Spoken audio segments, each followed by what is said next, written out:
And what would a Walmart be without booze? Unless, of course, it's in Canada, where they have chosen not to have liquor stores.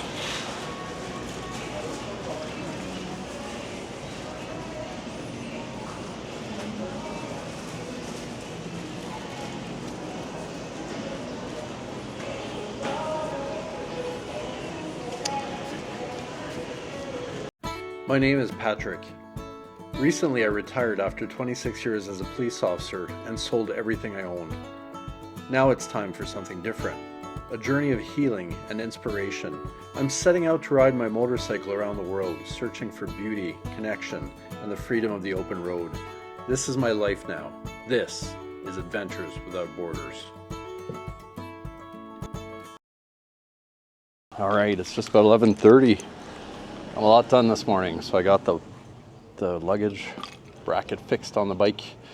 I just had breakfast, I repacked everything, and I'm ready to go. So off to Veracruz, which in theory is probably like 2.5 hours. It's just, I think it's 150k or so. And so hopefully I don't encounter any crazy traffic or anything like that.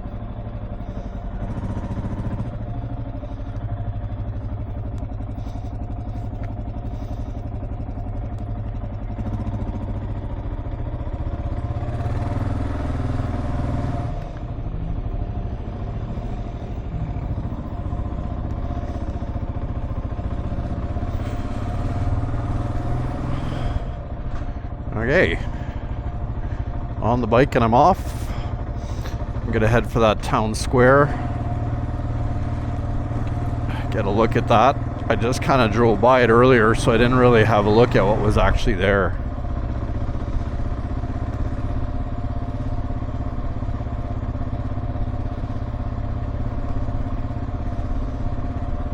I have to say, super nice people here, the ones I met anyway. The fellow working at the hotel when I got there, Jorge, he was super helpful. And then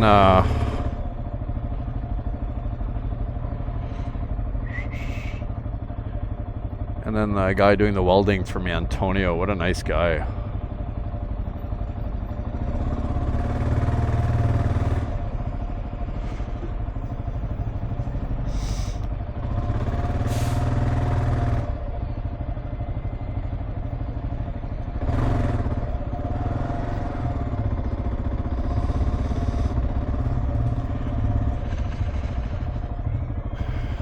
There's this informal system at intersections that I haven't completely figured out because there's no signage. It appears to me it's like a zipper merge almost.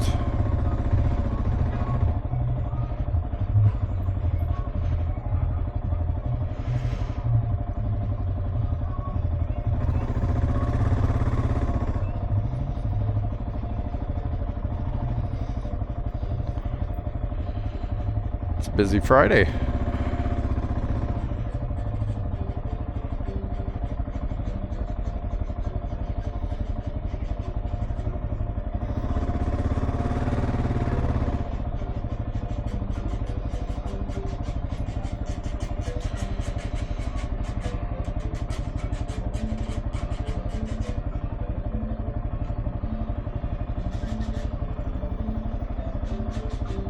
That park is packed with people. What is going on?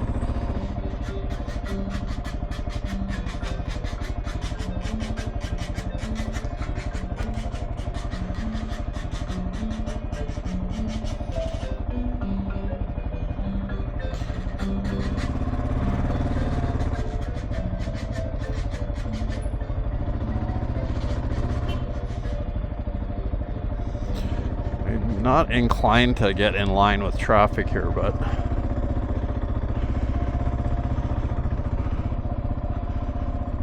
super cool.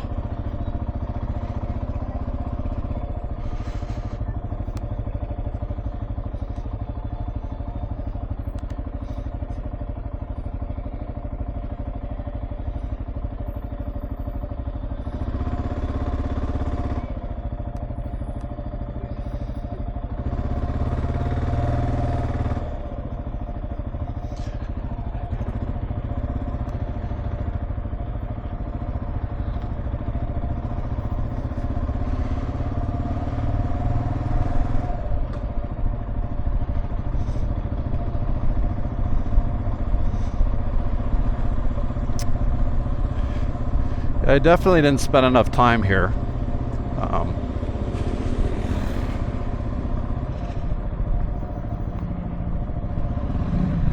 And the thing is, this town, I mean, it's unique on its own merit, but there's so many Mexican towns that have centers that look like this. It's really cool. And it's functional. It's not like a museum.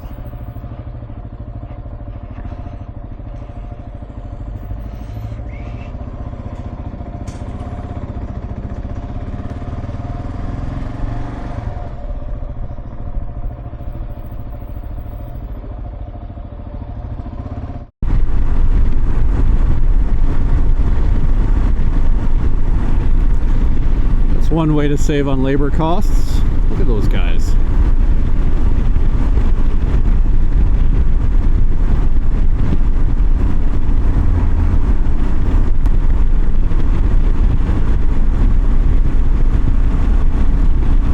You can actually learn a lot of Spanish from these road signs. That one said, "Reduce your speed when raining." There it is again.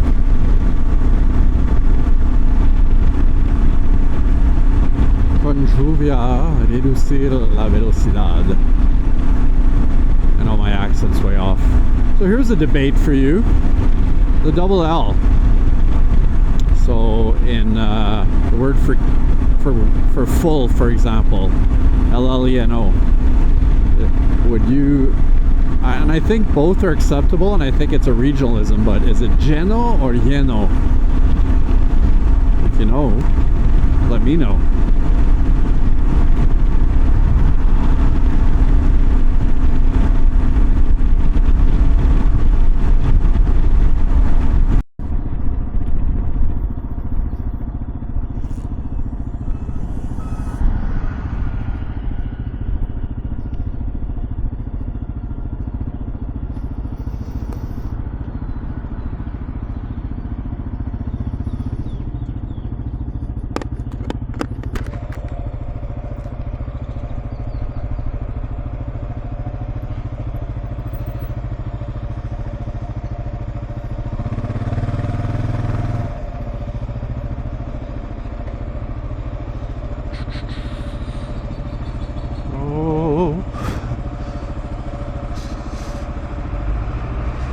Oh.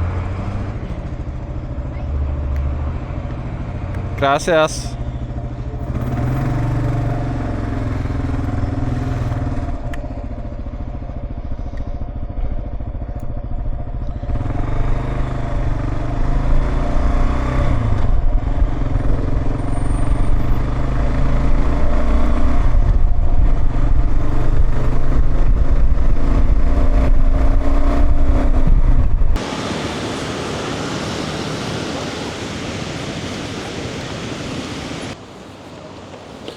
So I've made it down to the Malecon, right along the Gulf of Mexico over my shoulder here. So Veracruz has a super interesting history. Colonial, but also contemporary. So it starts with the foundation of the city in the 16th century by the Spanish as a port city, obviously. Discovery of gold and silver in the area. The city's originally named Villa Rica, which is essentially rich city. And Veracruz, by the way, it just means true cross. So it had a religious connotation. So as this city becomes known for its riches in the 1700s, or the 17th century rather, it becomes a popular place for pirates to pillage. So keep that in mind. So the city builds fortifications to protect themselves more or less successfully from pirates over those years. And fast forward to the Mexican-American War in the mid-1800s, when the US was in full swing with the Manifest Destiny model, taking over most of the northern Mexican states, including California, Arizona, Florida, Texas. And the Americans actually launched an attack here in Veracruz to secure a pathway to the capital of Mexico City. So that's the first time that Veracruz came under attack from US forces. Fast forward now to the early 1900s, so 1914, the Mexican Revolution is in full swing. Now that's not the War of Independence, that was earlier. Mexico had fallen to essentially becoming a dictatorship. And in 1914, a man by the name of Huerta was a military general who had become dictator here. So the Americans had, and get ready for this, oil interests in this region in 1914.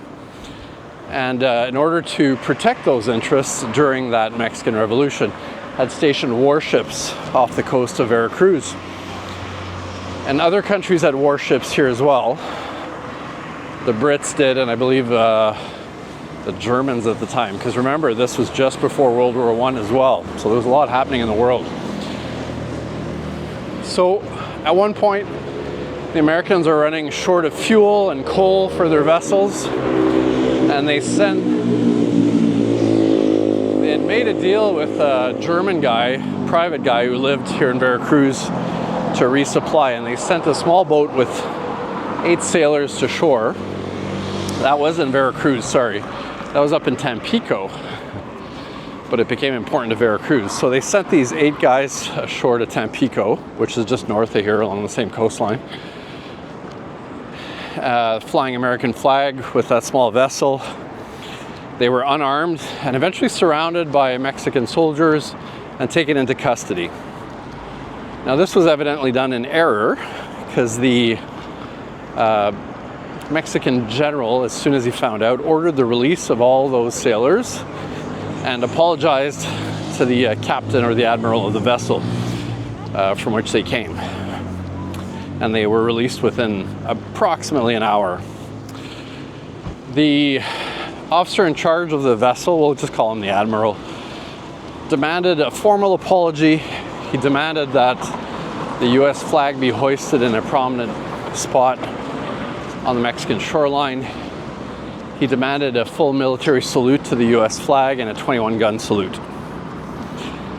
That kind of went back and forth and was flat out rejected by the Mexicans, who felt they had already issued an apology. They'd explained that the soldiers who took those US sailors into custody had been mistaken and should have never done that. And they considered the matter closed. Now, the Americans also wanted to get rid of Huerta as the military dictator. So this opportunity was used to launch a full-scale invasion of Veracruz, thereby securing their oil installations, securing the port, and destabilizing the military dictatorship that existed in Mexico. So they did that in April of 1914. They took over the city and occupied it for a 6-month period. Now, this had a lot of sort of unintended consequences. One of them, which was probably intended actually, was that the dictatorship of General Huerta fell eventually. So it completely destabilized him and contributed to his downfall. The other one, though, which I don't think was intended, was that it caused widespread anti-American feelings throughout Mexico, to a point where thousands upon thousands of American citizens who were living in Mexico had to be evacuated. And in 1914, that was done by ship. So not only on this side, in the Gulf of Mexico, the Americans had to send a bunch of ships to evacuate Americans from consulates, just everyday Americans who were living and working down here. But also on the Pacific coast, there were ships sent from San Francisco and San Diego all along the Pacific coast, to Ensenada, to Mazatlan and to other cities to evacuate thousands and thousands of Americans because of the wave of anti-Americanism that was building in Mexico, and it was no longer safe for them to be there. At the height of it, there were about 75 US ships operating in Mexican waters to evacuate US citizens. Yeah, think about it. History tends to repeat itself. So that's the kind of history that I find super interesting, just because it is so contemporary. And yeah, Veracruz is a really cool city today. It's got a really nice Malecon. Like I was mentioning, I think on the motorbike as I was riding down, but I'll say it again. It used to be sort of like a well-known resort place for Canadians and Americans, and like other places fell out of favor, and then the Mayan Riviera further south around Cancun sort of came up as a new favorite spot.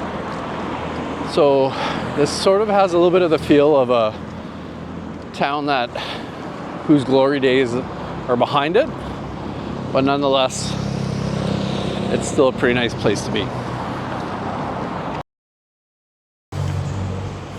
So I'm just walking in Veracruz right now, just headed to Walmart actually, just to pick up a few things.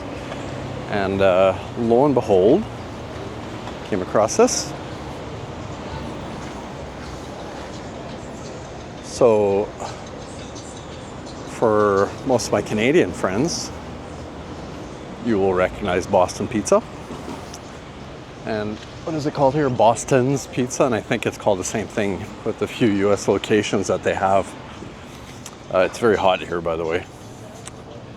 So that's cool. I'm probably gonna come out here for supper a little bit later tonight. Voila. And that may well be the only Boston Pizza in all of Mexico. I'm curious to look into that actually. If I had to guess, I would say it's about 35 degrees out today, and I could feel it even just in the 130 kilometers or so that I drove today, that it was getting warmer as I got closer to the coast.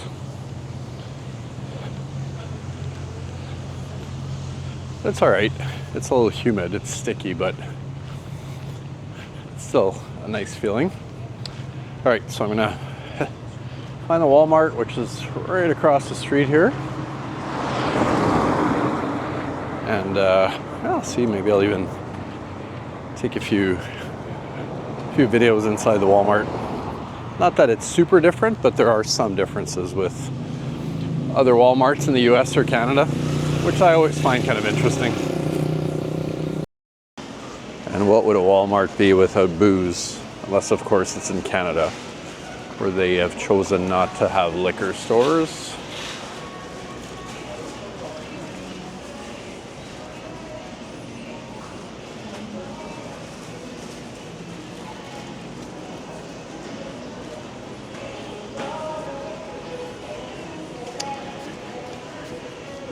I don't know if they have any imports, honestly.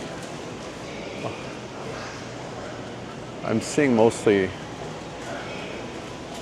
Mexican beers. Not sure where Bo is from.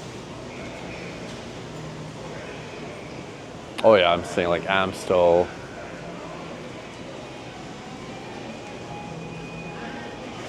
Heineken. Yeah, so there are a few imports, not tons though. If you have a look at the cereal aisle, it's all the same. Different name, but you can clearly guess what that is. So if you're wondering, azúcar, which is a word just up to here that means sugar. So you'll see that word on a lot of things.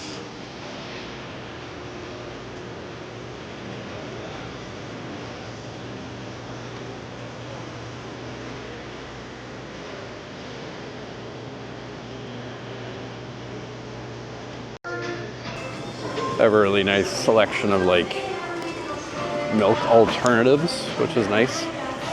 So one thing I like here, so you'll notice it right there. So that says excessive sugar. Some will say excessive fat, excessive calories, saturated fats. So those are government required labeling. That's government required labeling on almost every food, which if you're someone like me who can't eat a lot of sugar, it's really quite helpful.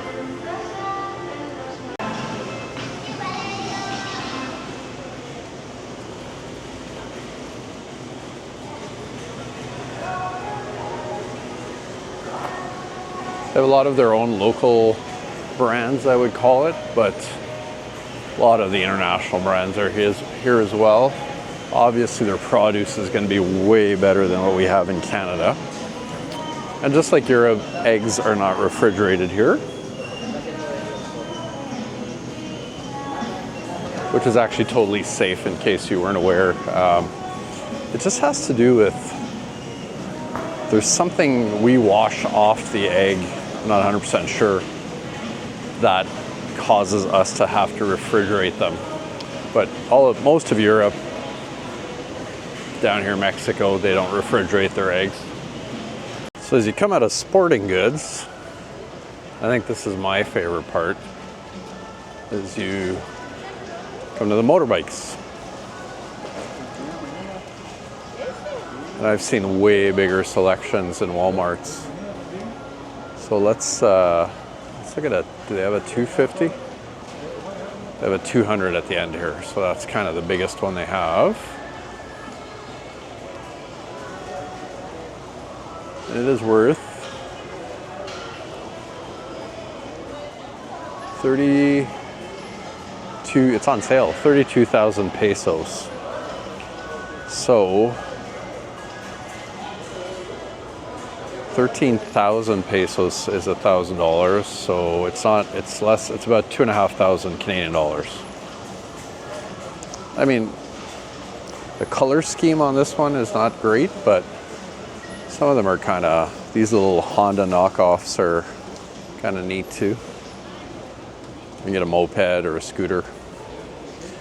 And some of these brands have more classic looking bikes, almost like cafe racers. This is like a sports bike. That's a 250 actually. So that'll be the biggest displacement motor that they have right now.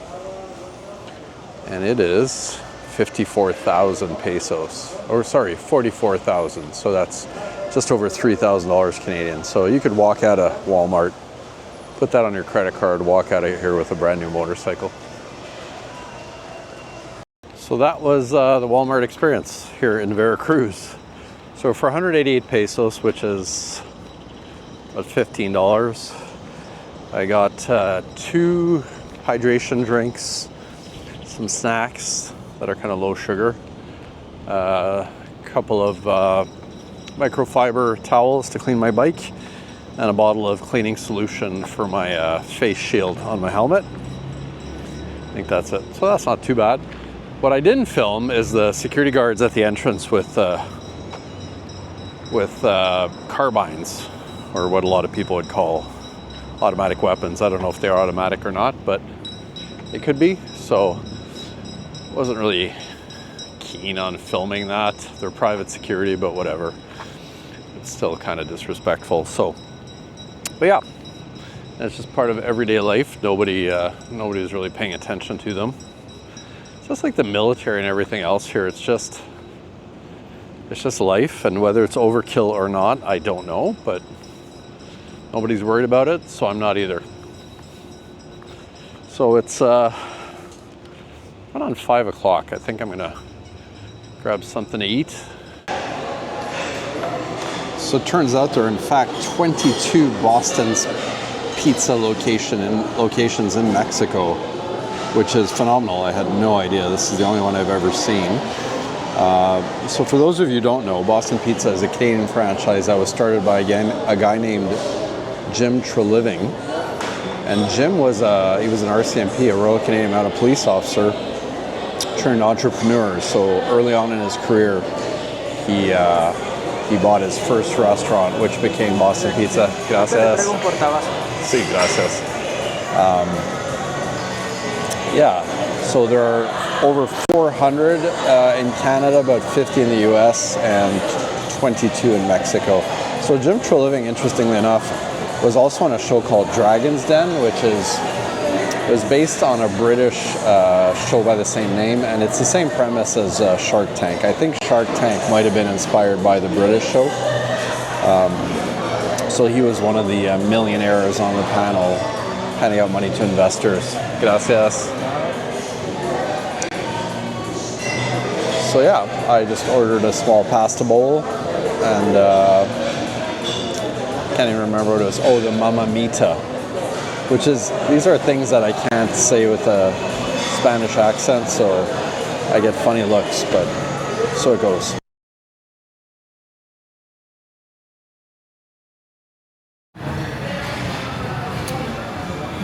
That looks really good. I might have been okay with a half portion, but oh well.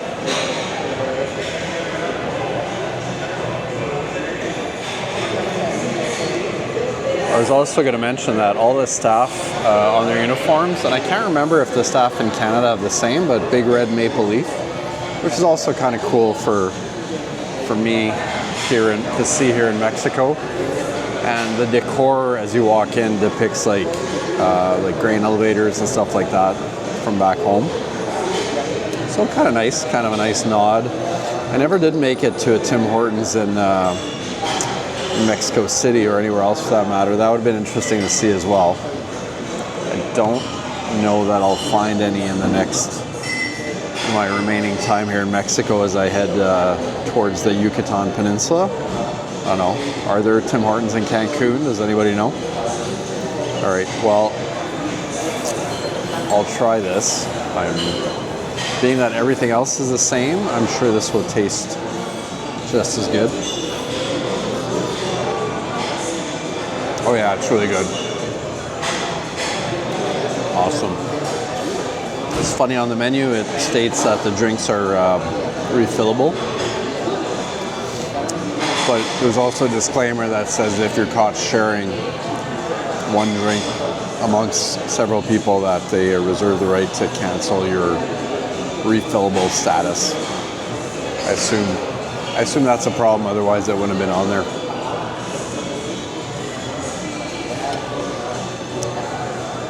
Really good.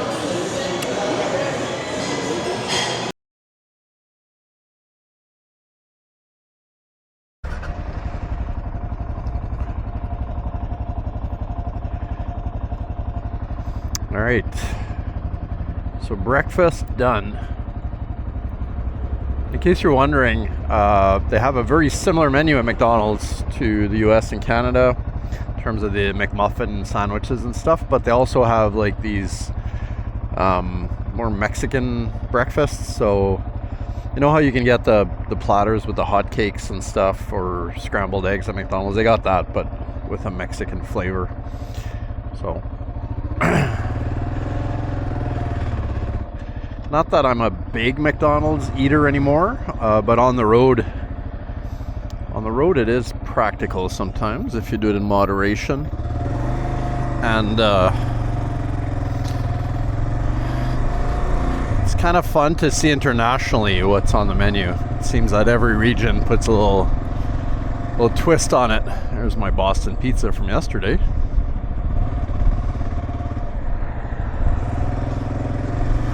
All right, 1.8 kilometers.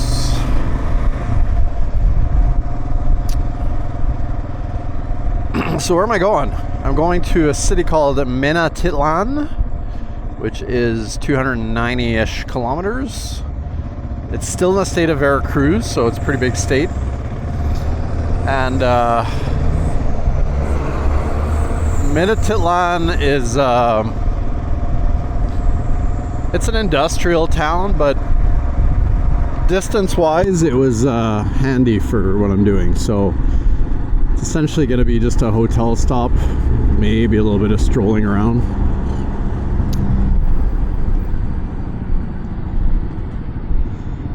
So they're it's oil. They have refineries there and stuff. So yeah, from what I could see, and I was through there years ago, but actually, funny thing, as I was picking my hotel, I booked it, and then I was looking at the pictures of the hotel. I'm like, I've been here before, and sure enough, and I don't remember what year it was, but it was a while ago. I had stayed at that very hotel. It was 2020, because it's the year that I rode down to Guatemala. So last night I'm scrolling through my social media and stuff, and there's a group on Facebook of people traveling the Pan American. So and I had joined the group. Once in a while, there's some good information on there. So there was a guy who was looking for help, and here's one of the things I really don't like about those types of forums is when people come on there legitimately looking for help, and others, they dismiss them, or they make fun of them, or they simply say search the forum, this has been asked before, or whatever. If you have the answer, just anyway. And as I looked into it, this fella's from BC, and so here's what he did. And you may think it sounds silly, but I've done it too. So remember, as you enter Mexico, there's no one really checking you. It's not like you pull up to a booth and there's someone there to ask for your passport and stuff. It's all up to you. So this guy entered at Tijuana, where I entered, and he had done his FMM online, and he saw no signage or anything and entered the country. And he's in Tijuana getting some service done on his bike, but all of a sudden he realizes, hey, I don't have my importation permit and I didn't get my FMM stamped. So what do? So years ago, I think it was my very first trip down the Baja Peninsula, I didn't even know about the FMM. Like I entered, just kept driving. I spent several weeks, and I stayed in the Baja, luckily, where they don't really check immigration stuff. But I spent several weeks in Mexico without an FMM, which made me illegal. So I can't really blame this fella. So anyway, I ended up texting back and forth with him privately, and I gave him some tips on what he can do to rectify this, especially since he was still in Tijuana.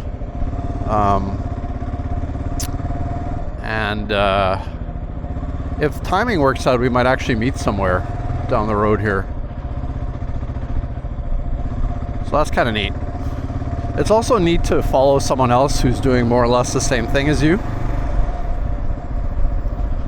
I've had that experience before in Europe, actually. There was some people they were also Canadian, from Calgary area. And I was just following them online, never did meet up with them, but we were always a couple of days apart getting to destinations. So it was always kind of interesting.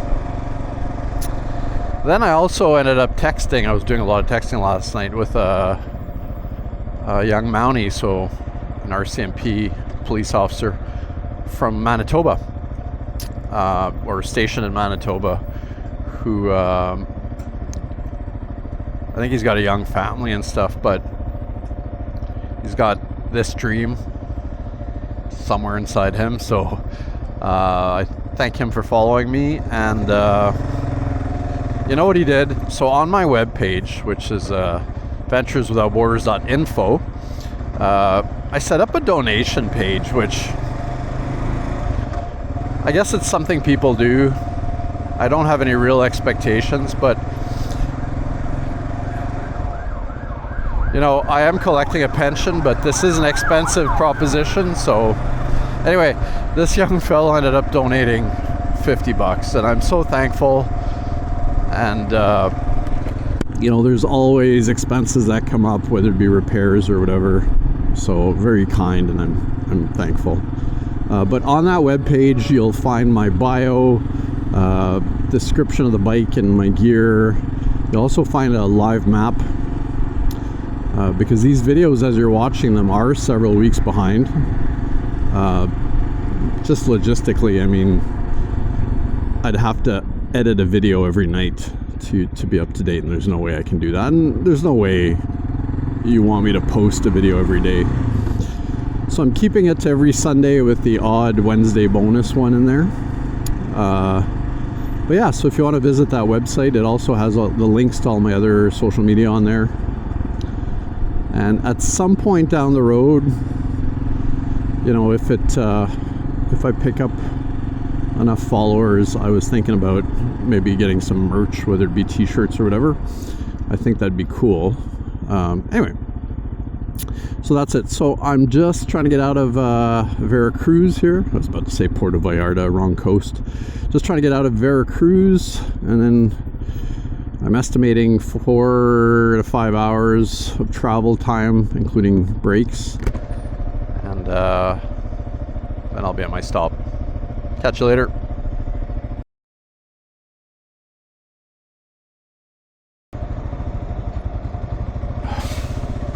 Couple of motorbikes here. Nova Scotia. Now that is interesting.